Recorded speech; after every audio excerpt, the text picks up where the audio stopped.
All right, dudes, check this out. Recently, I went to the National Western Stock Show, which is one of my favorite places to go, things to do every year in November.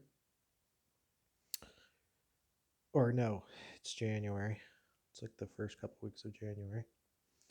But anyway,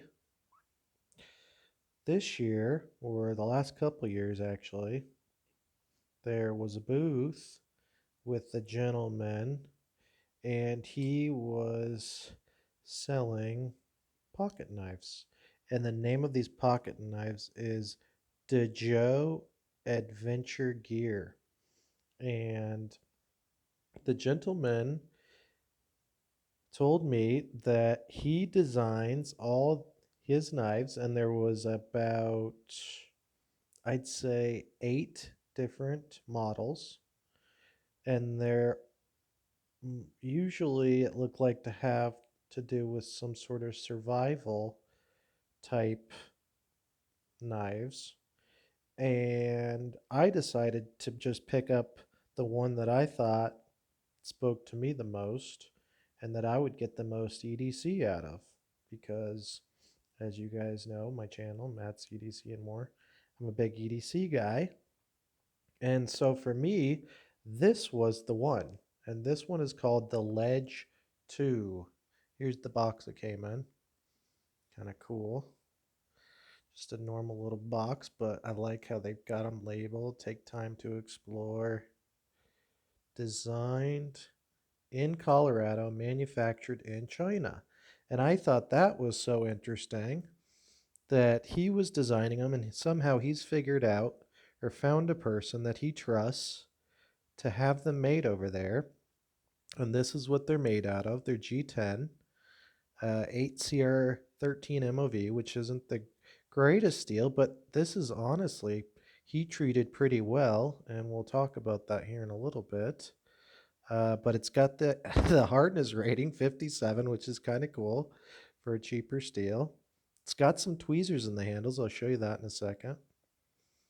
And removable pocket clip. It's not reversible or changeable, tip up or tip down, but you know what? It functions pretty good as a clip. It really does. So, but honestly, what stood out for me first and foremost was just the design and the handle and that hole in the handle there.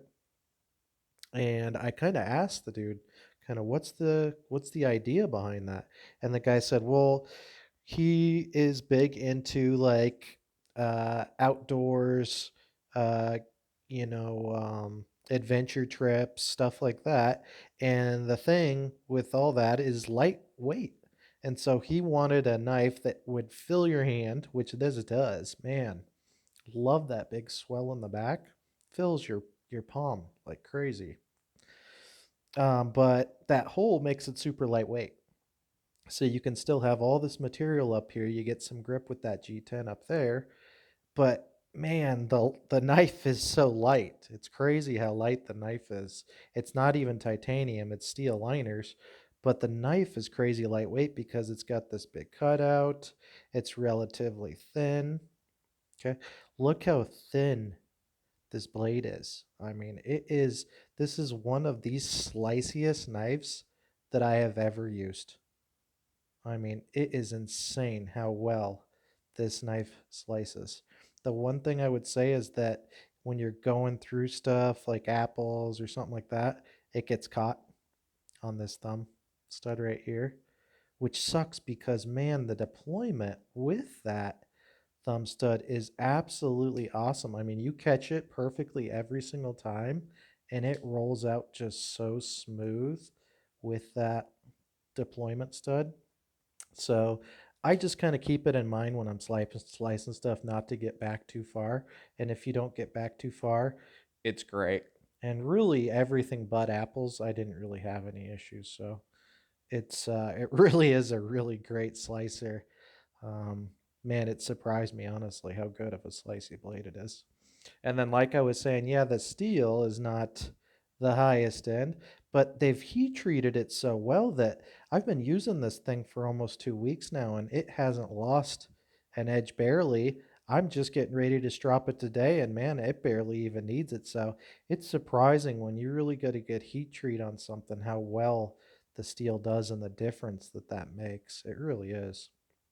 So, oh, and then check out the tweezers. So those are the tweezers on the back. It's hard to show you, but those just that pulls out, and then you got a set of little tweezers, and they're actually pretty nice and pretty precision. So that's kind of cool. That's kind of cool little extra gadget there on this knife. And let me tell you, the price of this knife, man, it was a deal. The guy's selling these things for 35 bucks. He was selling them for 30 at the stock show if once you paid for a ticket to get in. And honestly, this knife for 30 bucks is so good, it's ridiculous. I You could get a Kershaw, you could get, some other knives for 30 bucks, but to be designed by somebody here locally and then have them produced in China, which yeah, some guys are going to say, yeah, that's crazy or whatever, but I think it's just cool. I think it's just neat. And for him to be able to sell them for $30 is insane. Oh my gosh. That just goes to show the markup.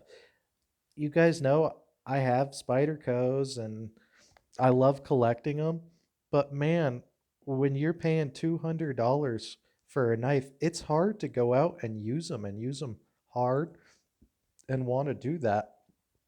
But when you can get a knife like this for 30 bucks, you want to go out and use it, and you do, and you get to really try and test it. And man, let me tell you, a knife made like this for 30 bucks, it goes a long way. That goes a long, long way. So, long story short, it's not always about the price, man. You guys got to get them in hand and you got to use them. And I know it's hard to use those real expensive ones. So sometimes it's nice to go and get these cheaper, and it's cool to find guys and people around you that are that are creating things like this or having them created. So it's pretty dang cool. But I guess the only real place to find him online is he's got a website. I think it's just like I said, it's Dajo Adventures Adventure Gear.com, and he's got a couple of the models up there. He didn't have all of them up there that I saw at the stock show. There was a couple he didn't, but man, they all the ones I played with, the actions were really good. He had a couple aluminum ones that they were smaller, and the actions were great. I mean, phenomenal.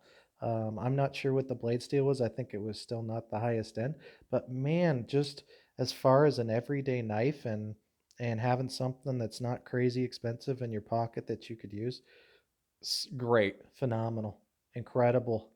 I mean, check them out.